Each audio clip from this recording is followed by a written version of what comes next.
Oi, oi, gente! Está começando mais um EducaCast, o podcast voltado para a pedagogia e assuntos educacionais. Pois é, professor. Então a gente vai ter muitos episódios sobre pedagogia.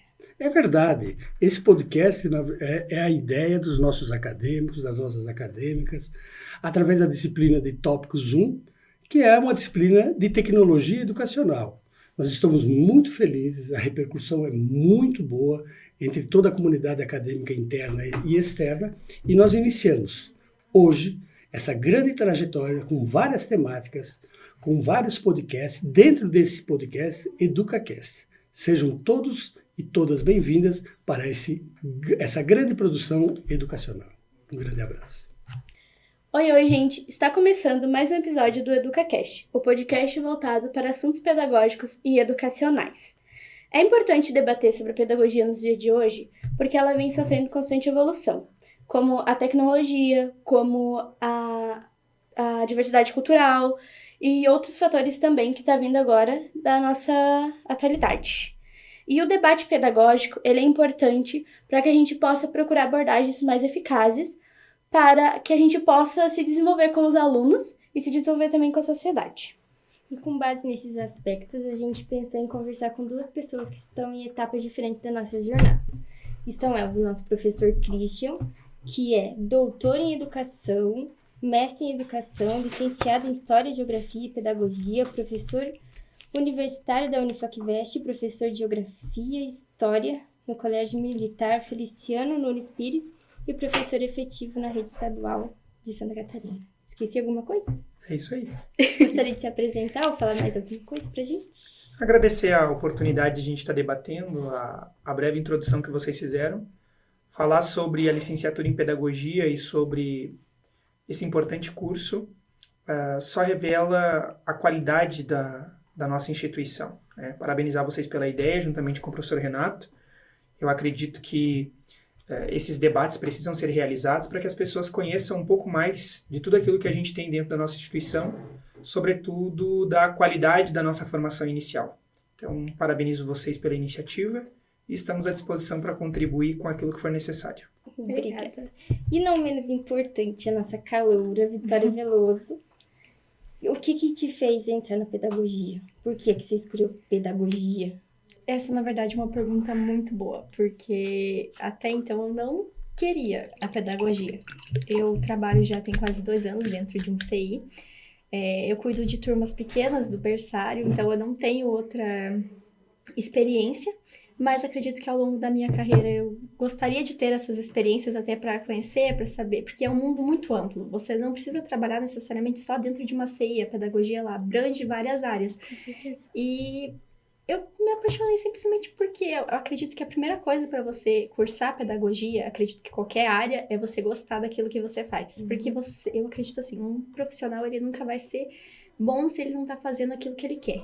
Verdade. Que ele gosta. Então, eu comecei a me apaixonar, assim, pelas crianças, porque a gente tá ali para ensiná-las, mas elas também estão ali para transmitir algo pra gente. A gente aprende muito com elas, desde uma criança de 2 anos até uma criança de 10. Elas sempre vão ter alguma coisa para ensinar.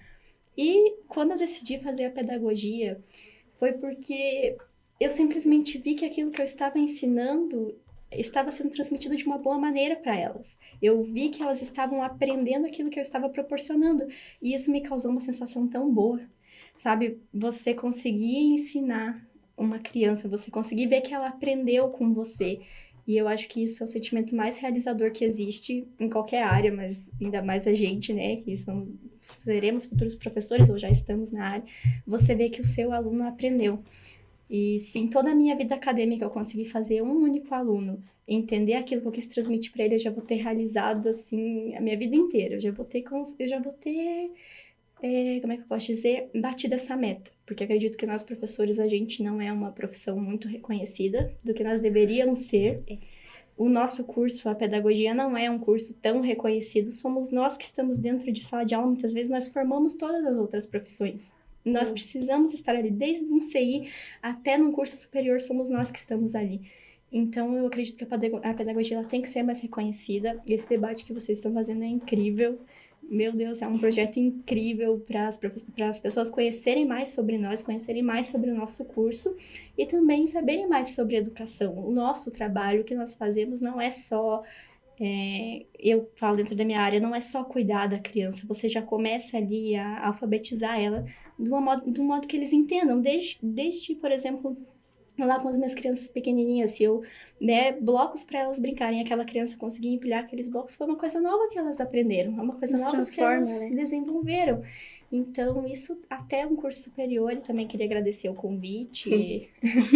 E acho que é isso, já falei um pouquinho demais. Então eu tenho experiência só com turmas grandes do ensino fundamental, já é meu segundo ano no segundo aninho do ensino fundamental. Eu ainda não tive experiência com criança pequena, mas eu queria muito, mas eu ainda não consegui.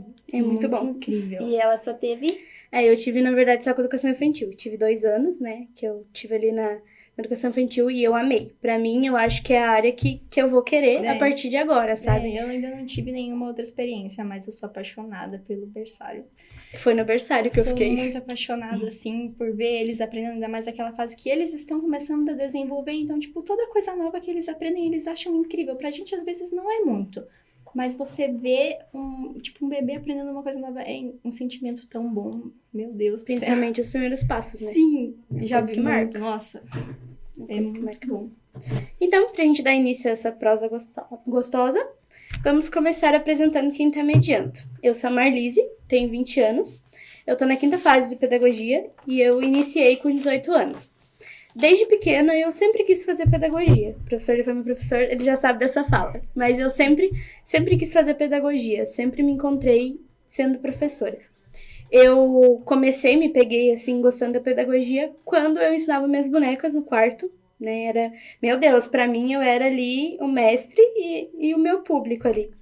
E depois também eu fui crescendo, fui gostando de ajudar meus colegas nas salas, tudo. Tá ali dando assistência pra eles. E eu acho que entrar nesse mundo da educação, pra mim, foi maravilhoso, porque eu fui me descobrindo mais e tendo a certeza de que é isso que eu quero pra mim. Isso é maravilhoso. E eu sou a Júlia, eu tenho 20 anos e eu nunca quis pedagogia. Eu nunca pensei em pedagogia. Não passava pela minha cabeça entrar numa sala de aula e ficar com 24 crianças na minha mão. Mas daí na minha última semana de 3º ano, a faculdade foi no meu colégio apresentar a faculdade e apresentar os cursos. E daí eu li lá pedagogia e eu fui pesquisar. Daí eu não tinha muita certeza, mas eu resolvi arriscar. E eu acertei porque eu me apaixonei. Depois que eu comecei a trabalhar na área, é muito gratificante ver a evolução dos meus aluninhos. E eu espero nunca perder a paixão que eu tenho por ensinar e cuidar deles. E é isso. Mas a pergunta que não quer calar, professor Christian. Pode dupla de 3? Vamos lá. Pode dupla de 3? Você pode dupla de 3? Pode. Não pode. Professor. É o desejo. Tá, brincadeiras à parte. O senhor acha que a valorização salarial e o reconhecimento profissional são o suficiente para impulsionar novos pedagogos, ou o senhor acha que no Brasil é só por amor? Não é só isso. Eu penso que vai muito além da valorização salarial. Nós precisamos de condições de trabalho adequadas. Não adianta você ter um alto salário e você chegar dentro de uma unidade escolar. Tenho 11 anos de profissão. Faz 11 anos que eu estou em sala de aula. Faz 11 anos que eu respiro educação pública gratuita e de qualidade. Acho que isso é importante ressaltar. Que a nossa luta tem que ser pautada nesse sentido. Sobretudo para quem é fruto da escola pública. Na minha trajetória, eu fiz toda a minha formação dentro de instituições públicas e com bolsa, certo? Bolsa. Bolsa de estudo na graduação, bolsa de estudo na especialização, no mestrado, no doutorado e agora o pós-doutorado estou fazendo na Universidade Federal de Santa Catarina, que é pública também. Então, a minha defesa sempre é de que a gente possa, na condição de professor, retornar aquilo que a escola pública fez por nós também. E aí esse debate sobre a questão de valorização do professor somente por meio do salário me incomoda. Não vamos ser hipócritas, é óbvio que um salário adequado, que um plano de carreira adequado, ele é importante. É óbvio que a gente busca isso também. Mas não é só isso. A gente tem que buscar e tem que lutar também para que nós tenhamos condições de trabalho e que essas condições de trabalho, elas reflitam na nossa valorização. Porque veja bem, Faz sentido hoje um professor chegar dentro de uma sala de aula e ele não ter nenhum suporte tecnológico em pleno século XXI? Faz sentido um professor hoje não ter o mínimo para poder proporcionar uma aula de qualidade dentro de uma escola pública? Sendo que os recursos, eles vêm, e a maioria das vezes o problema é que eles não são investidos da forma que deveriam? Esse é um debate que a gente precisa fazer. Então, hoje a gente busca muito essa questão de questão do reconhecimento salarial. Obviamente, isso é de extrema importância. Né? Hoje existe um plano de carreira, quando você se torna professor efetivo, que você passa por um concurso público. Isso eu estou falando da esfera pública, que é onde eu atuo, né? Mais precisamente, você passa por um concurso, termina o seu estágio probatório e depois você vai ascendendo na tua carreira pelas titulações e pelo teu tempo de serviço. O Estado de Santa Catarina precisa melhorar muito o seu plano de carreira ainda, mas as condições de trabalho que o Estado hoje tem nos proporcionado já tem melhorado muito. E isso me deixa feliz. Então, hoje o professor na rede estadual, estou falando da rede estadual, hoje na rede municipal nós temos um gargalo, que precisa ser discutido por um outro momento. Mas não é só a questão salarial. Precisa sim das condições adequadas de trabalho. E você, Vitória? Você acha que como que você enxerga essa... Você é do time Pedagogia por Amor ou você espera que não seja só por isso? Eu nesse assunto sou um pouco leiga, confesso, mas eu acredito na pedagogia por amor, mas eu acredito que a gente também tem que ser muito valorizado. Falando no meu campo, eu sou estagiária e não é porque eu sou estagiária que eu sou menos que uma professora regente de turma, porque a gente faz as mesmas coisas, a única coisa que muda é a carga horária, que são 4 horas. E a gente não é muito valorizada nesse quesito, a Júlia também é, né, estagiária? A gente não é muito valorizada nesse quesito, a gente é como se estivesse ali só por estar. Eu acredito, assim, que o governo, as prefeituras, para eles não terem que pagar um salário de uma professora, eles nos colocam lá. Mas a gente teria que ter mais uma valorização, porque a gente faz os mesmos trabalhos, a gente ajuda as crianças, a gente faz, né, trabalhos com eles e dentro desse meio eu trabalho numa CI que tem bastante recurso. Mas se você for lá, por exemplo, pedir um EVA, eles não vão ter para te dar. Você vai ter que ir lá, por exemplo, tirar do teu dinheiro para você fazer um trabalho com as crianças. Na maioria das vezes isso acontece, não é tipo uma vez ou outra, na maioria das vezes. Então, a gente fica um pouco perdido nessa questão. Como é que a gente vai querer fazer um trabalho diferente se a gente não tem certo apoio, né, da prefeitura ou do governo? A gente fica, então, meio perdido. E...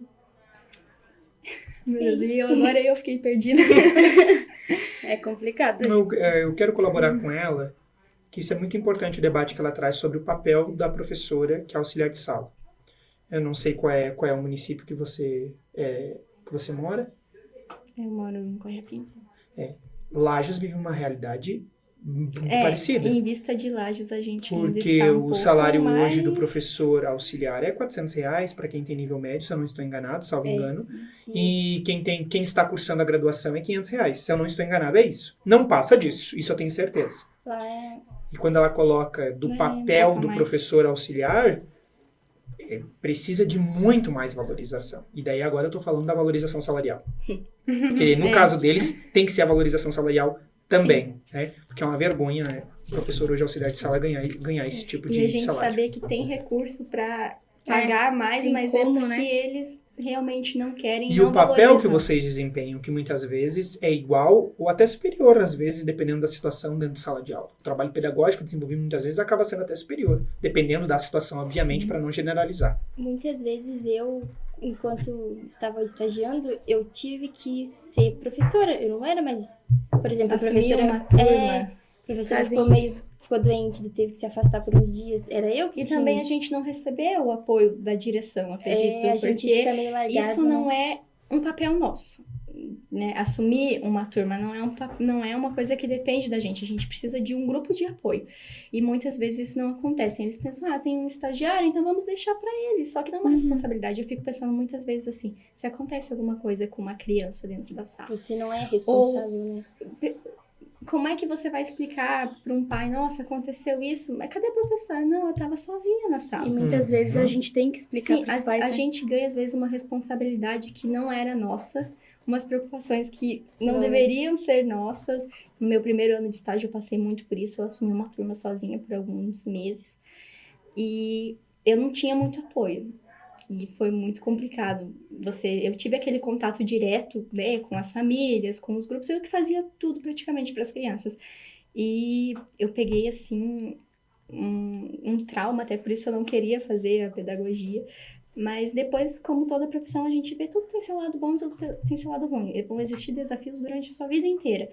E ano passado eu tive o prazer de trabalhar com uma professora incrível que me mostrou outro lado, me mostrou como realmente deve ser feito.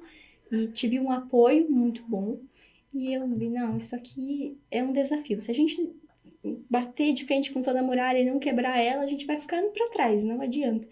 E quando eu tive essa experiência, eu decidi que ali eu queria, mas realmente a gente precisa de um apoio, de uma valorização. Às vezes não é como nem apoio. estagiário.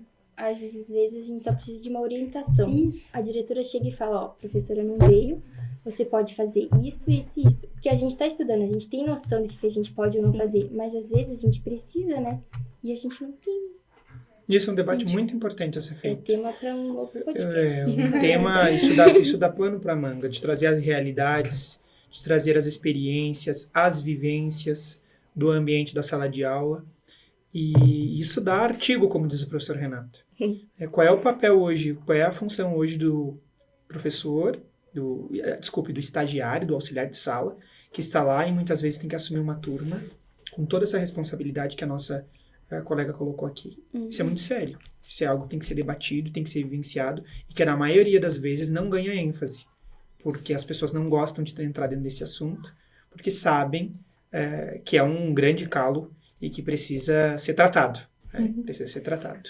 Pois é. Na verdade, essa parte é bem complicado, né? Se for ver, tem muitos fatores, né? Sim. Vai de cada município também, tem os seus motivos, como você falou. Às vezes não quer pagar uma professora, né? Coloca um estagiário lá. A estagiária faz. É sempre assim. E geralmente é aquela fala, você dá conta.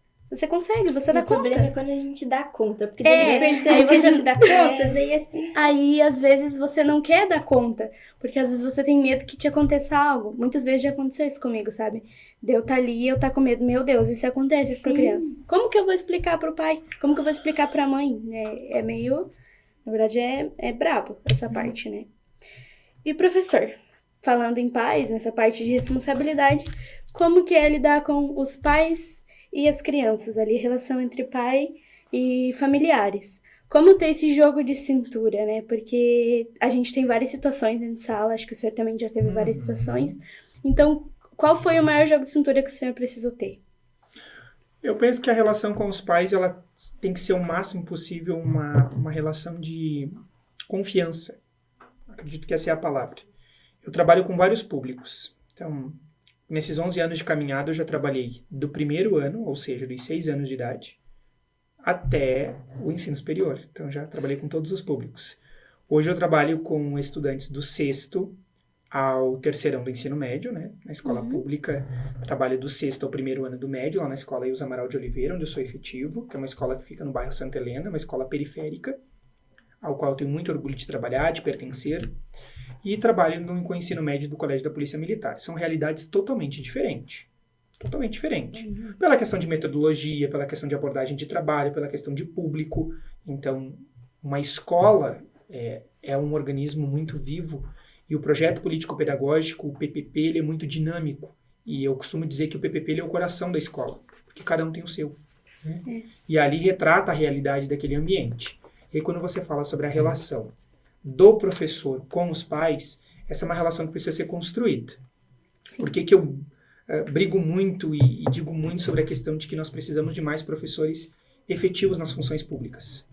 Porque você dá continuidade no teu trabalho. Você conhece seu público? Veja, hoje eu tenho uma turma de primeiro ano que eles foram meus no 7º, no 8º, no 9º, no 1º. Faz 4 anos que eu estou acompanhando o processo de aprendizagem desses estudantes. Então, é diferente. Essa rotatividade de professor, ela acaba você acaba não criando um sentimento de pertencimento com a unidade. E quando você não cria sentimento de pertencimento com a comunidade, isso implica na tua convivência com os pais. Então, eu sou daquela comunidade, eu estou naquela comunidade e os pais me conhecem. Porque ano após ano nós estamos mantendo essa relação. Cria um vínculo. Cria uma relação de confiança. Então, eu encontro com os pais na entrada, eu encontro com os pais na saída da escola, eu encontro com os pais no mercado que a gente vai lá, vem perguntar sobre o filho. Eu não vejo mal nenhum em você manter essa relação com os pais. Eu sei que há profissionais que optam por essa relação de manter distância o máximo possível, só conversa com a direção. Eu sou do outro lado da história. Eu gosto de ter essa convivência, eu gosto de ter esse contato com os pais, eu gosto de conversar sobre eles. Até porque eu tenho uma filha, vai fazer 3 anos de idade, e eu gosto de manter essa relação com a professora dela. Eu gosto de saber como é que está o desenvolvimento dela. E nada melhor do que o professor, que na maioria das vezes é quem passa a maior parte de tempo com aquele adolescente, sobretudo, para te dizer como é que está o desempenho dele. E aí eu não estou falando só de desempenho de nota. Eu estou falando de desempenho de formação desse sujeito, que é um sujeito histórico e cultural, que é nosso. Sim. Que está passando pela nossa formação. E que eu, na condição de professor, estou sendo exemplo para ele muitas vezes. Com certeza. Vejo pelos meninos, por exemplo. Hoje, eu fiz uma pesquisa recentemente com uma turma em que 90% da turma não tem a referência de pai dentro do seu núcleo familiar. Olha a importância de um professor masculino dentro daquela turma, para estar trabalhando, para estar trazendo exemplos para eles. E eu escuto muito dos alunos: professor, o senhor é minha referência de pai. Isso é um compromisso muito sério. Quando o aluno te olha e te diz isso. Professor, o senhor é minha referência de pai. É uma grande responsabilidade. É uma responsabilidade gigantesca. Porque você passa a ser espelho para aquele aluno. Então você tem que tomar muito cuidado. Eu sou o tipo de professor que dou bronca? Obviamente. Muitas. Eu sou o professor que chama no particular para dizer: aquela atitude que você fez não é adequada. Isso não é jeito de você tratar a tua colega. Sim. Porque muitas vezes, se eu não fizer isso, eu vou estar deixando de lado a minha contribuição para ele, que não é uma contribuição conteudista apenas, uma contribuição social. Não é só uma contribuição. Muitas vezes acontece, vou te citar um exemplo hoje. Hoje eu preparei uma aula sobre cartografia com a turma da primeira série, do ensino médio. Eu cheguei na sala, tinha uma atualidade, ocorreu um terremoto de magnitude 7 e pouco na escala, ali em Taiwan, e os alunos vieram e trouxeram essa abordagem. Eu vou parar meu conteúdo e vou dizer: não, gente, isso não é assunto para agora. Não, eu simplesmente vou readequar o meu planejamento. E a cartografia, que não ia fazer o menor sentido para eles agora, ficou para a semana que vem. E hoje a gente tratou do porquê que isso aconteceu. Nós jogamos no Google, imagens, vídeos, porque eles estavam interessados em saber se vai ou não vai acontecer uma tsunami. O interesse, né? Entendeu? Porque é uma atualidade. Sala de aula é um espaço dinâmico. O planejamento precisa ser dinâmico. E aí, quando você pergunta dessa relação com a família, a relação da família perpassa, primeiramente, com o contato com o estudante. Porque ele chega em casa e conta quem é o professor Christian. Sim. Eu não conheço os pais, na grande maioria. Mas os pais me conhecem. Isso é muito bom, né? Os pais me conhecem. Professor, o senhor é professor do meu filho. O senhor... Entende? Isso... Não existe profissão no mundo em que do nada uma pessoa te grita lá: ô, professor Christian, Quem é que para? As pessoas param a gente nos espaços. Você, professor, na praia, na praia, você sai daqui, você vai pra praia. Aconteceu o ano passado, que eu tava na praia, daqui a pouco me chamou: ô, professor Christian. Eu digo: não acredito, tem um aluno. Era uma família de um aluno que estava lá, entende? Então, nenhuma profissão pode te proporcionar isso. Esse carinho, esse respeito, essa relação de reciprocidade. Quando ela fala a respeito desse amor pela profissão, eu lembro de mim quando iniciei há 11 anos atrás. Sem experiência nenhuma. Com 18 anos, iniciei lá no Coronel Manuel Thiago de Castro, uma escola do bairro Santa Clara, com o IDEB baixíssimo e com o desafio de a gente aumentar o IDEB daquela escola. Foi a melhor experiência da minha vida. Eu fiquei 5 anos naquela escola. Eu me tornei professor naquela escola, com aqueles alunos, que eram o dobro do meu tamanho. Muitos tinham a minha idade dentro daquela escola. E a gente foi mantendo essa relação de confiança, de respeito com a comunidade. Sem dúvida nenhuma, se você me perguntasse qual foi o melhor lugar que você trabalhou, foi aquela escola. Foi aquele tempo que eu vivi lá. Porque lá eu me descobri professor. De verdade. Lá eu vi que era aquilo que eu queria para minha vida. E é muito importante, né, quando a gente... Por exemplo, eu sempre tô na saída da aula, eu sempre tô entregando as crianças para os pais, eu sempre pergunto com quem que vai, quem é. Isso. E eu acho muito, eu fico muito feliz quando a mãe chega e fala: nossa, a Helena não queria vir para casa hoje, ela falou que queria dormir na escola, porque ela não quer mais voltar para a escola. E eu acho, Não sei explicar, é um amor muito grande que a gente recebe, que a gente transmite, e eu acho que pedagogia não é por amor, e sim com amor, que é muito importante. É gratificante, na verdade, a palavra é gratidão, porque ali você recebe o carinho que às vezes, muitas vezes, você não recebeu. Então, as crianças, é o amor puro, né? Criança, eu digo, criança é pura. Se ela gosta de você, ela vai te mostrar um sorriso, ela vai te agradar. Se ela não gosta, vai virar a cara, não vai gostar. Mas, então é isso, é amor puro e é gratificante. A gente chega cansado, às vezes, no dia ali, no final do dia, e pensa, eu consegui, mantive minha meta ali, as crianças estão encaminhadas, tá tudo certinho. Isso pra mim, é muito gratificante. Eu sinto, na verdade, é a melhor parte do dia que eu gosto, é quando eu chego, deito na cama e penso, eu fiz o meu trabalho e deu tudo certo.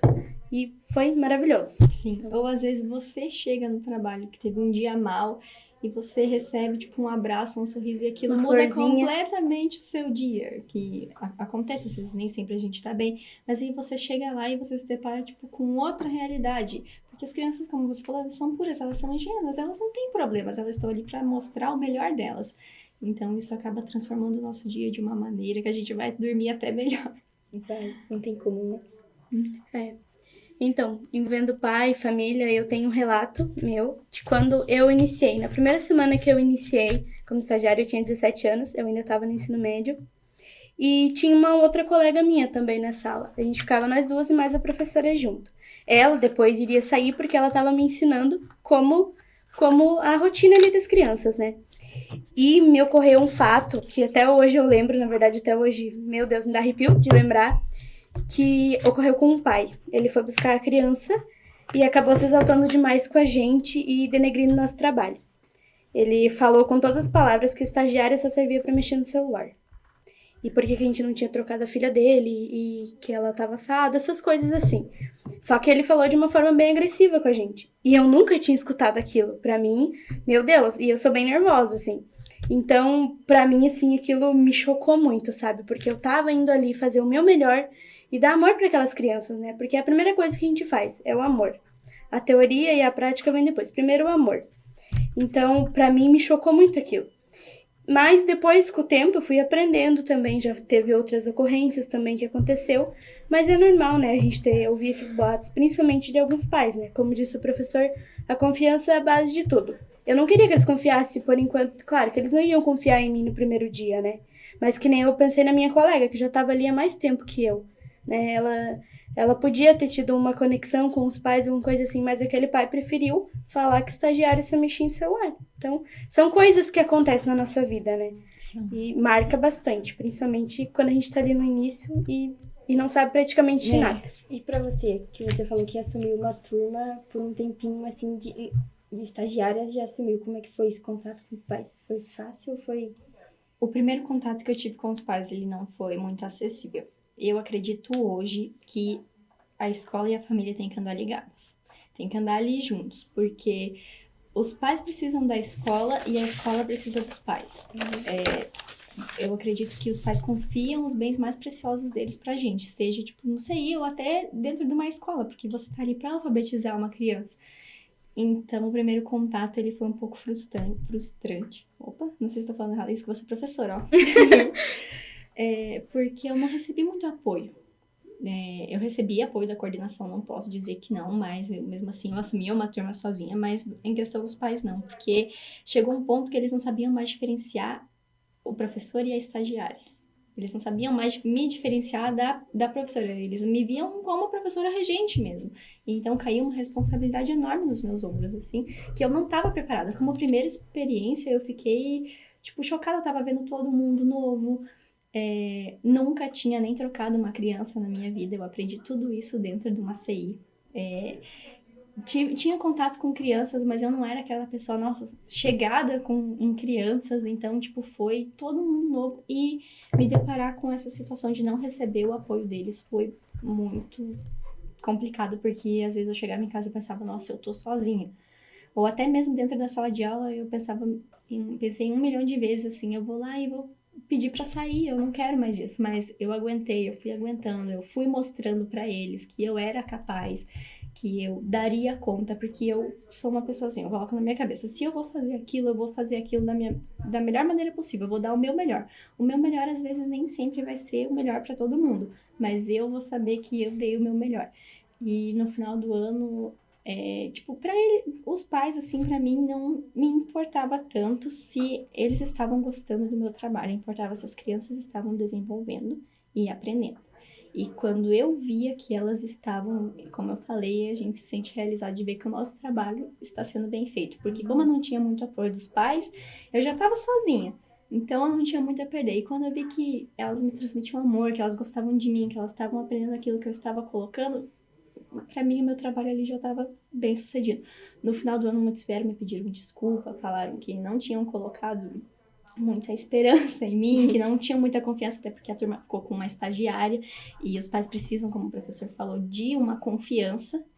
Eles estão deixando ali as joias mais preciosas da vida deles, então se eles não confiarem naquela pessoa, eles vão ficar aflitos no trabalho, eles não vão saber como é que o meu filho tá sendo bem cuidado, né?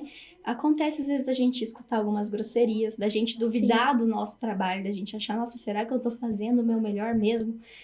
Porque pra aquela pessoa não tá bom, será que eu tô dando o meu melhor? Mas eu tô fazendo o meu trabalho, eu tô exercendo a minha função da melhor maneira possível.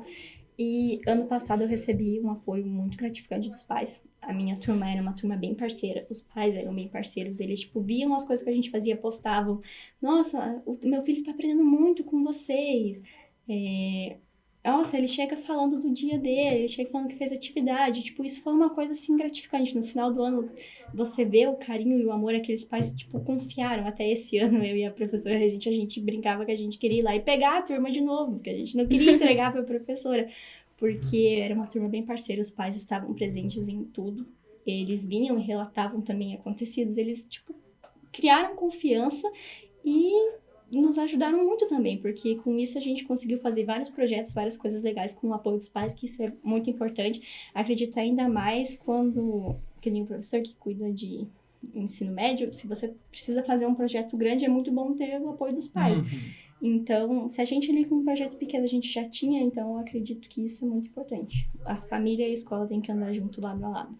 Com certeza, principalmente na pedagogia, né? É muito importante. Principalmente pra gente poder desenvolver nosso trabalho, né? Também, isso é muito importante. E eles verem também que o nosso trabalho é importante, eles verem que que tudo que a gente tá fazendo tem um propósito, não é só, por exemplo, eu dei o exemplo das pecinhas, não é só dar uma pecinha pra criança e dizer, mas vocês não fazem nada, vocês só dão pecinha pras crianças. Só brincam, né? Eles só brincam. Não, você tá ali, desde você planejar uma aula, que eu creio que é bem quem lida com planejamento, a gente lida com planejamento, mas não é tanto que nem dentro de uma escola, né?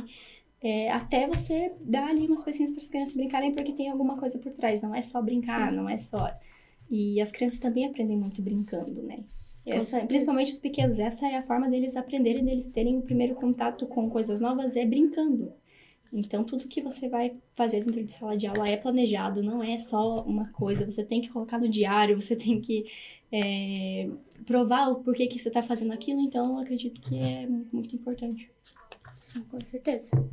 Professor, me responda. Diga. Na sua perspectiva, quais foram as mudanças da pedagogia tradicional para a construtivista? Quais são os pontos mais fortes a se considerar? Da pedagogia tradicional para a pedagogia que nós vivenciamos hoje, Sim. Muitas coisas mudaram, nós evoluímos muito. Né? E isso perpassa, volto a dizer, pela formação inicial, pela construção do que nós temos feito dentro da universidade. Olha como é interessante isso, eu sempre tive um pensamento da minha responsabilidade na condição de professor universitário. Veja, eu hoje sou seu professor, trabalhei com vocês, ministrei, acho que 4, 5 semestres trabalhei com vocês. Imagine, o meu reflexo, a condição do que eu tenho trabalhado com vocês, vai implicar que daqui a pouco você seja professora da minha filha.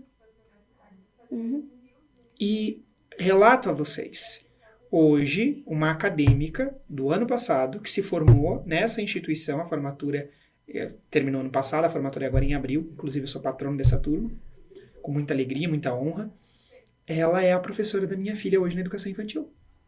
Que ótimo. Então, aquilo que eu sempre disse, que eu sempre falo em sala de aula, da nossa responsabilidade de professor universitário com vocês e do que eu estou entregando para a sociedade, que isso pode refletir na minha vida diretamente, aconteceu. Quando eu cheguei na escola e eu vi o nome da professora, eu disse, essa menina foi minha aluna na faculdade. Dito e feito. As duas professoras, na verdade. A professora da manhã, da recriação, também se formou, vai se formar agora, se formou, na verdade, já, né? Só falta a questão da formatura em si. E a da tarde. Ambas foram alunas aqui da Unifacvest e hoje são professoras da minha filha. Então, quando você fala dessa construção, a construção ela se dá a partir da responsabilidade de quem está na ponta da formação. Nós temos que fazer essa virada de chave. Hoje a pedagogia tradicional ela não cabe mais em nenhum ambiente. Em nenhum ambiente escolar. Né? Ela já não se sustenta. Eu não estou dizendo que não exista. Existe muito ainda. Existe ainda. Ainda é algo que a gente precisa debater, precisa conversar, precisa discutir.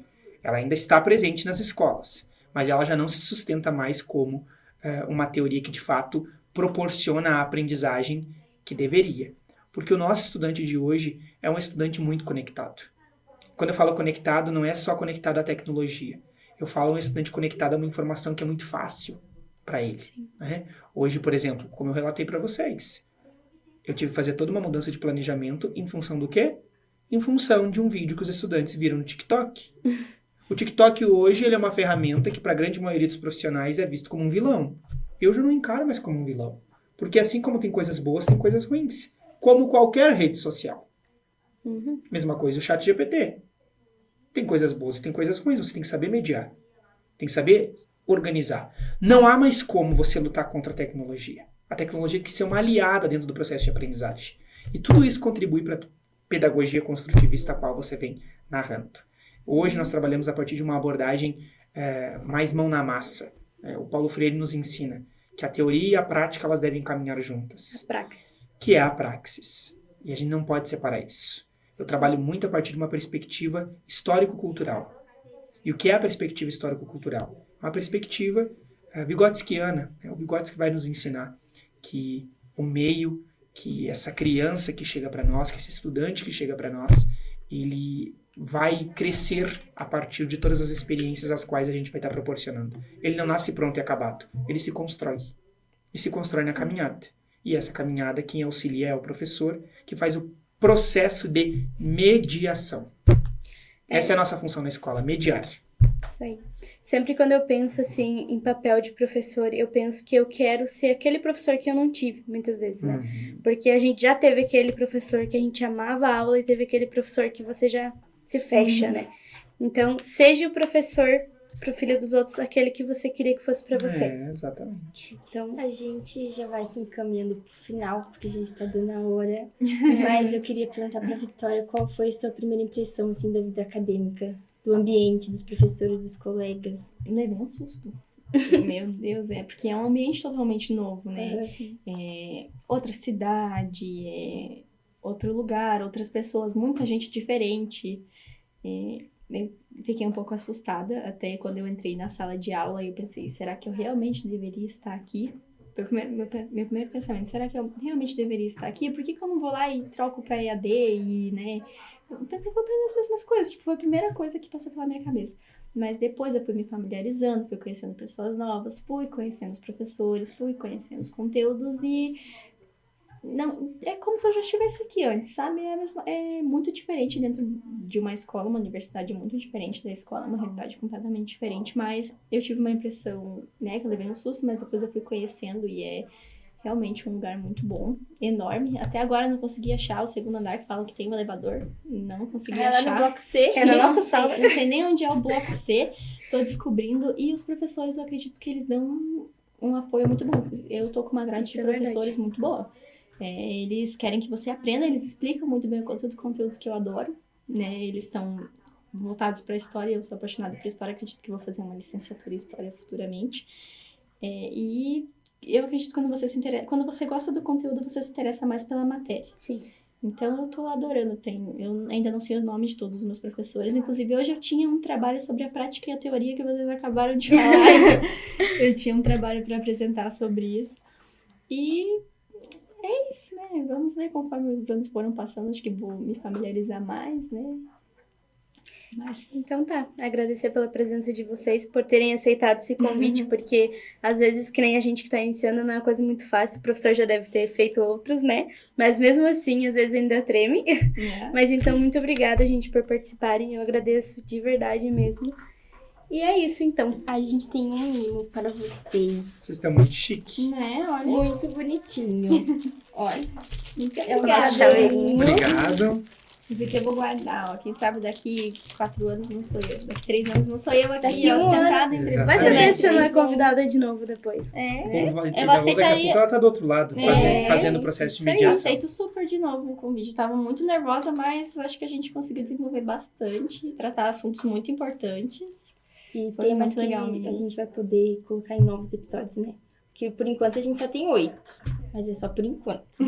Mas logo- a ideia é muito válida, então de parabéns. Parabenizar o professor Renato pela ideia juntamente com vocês.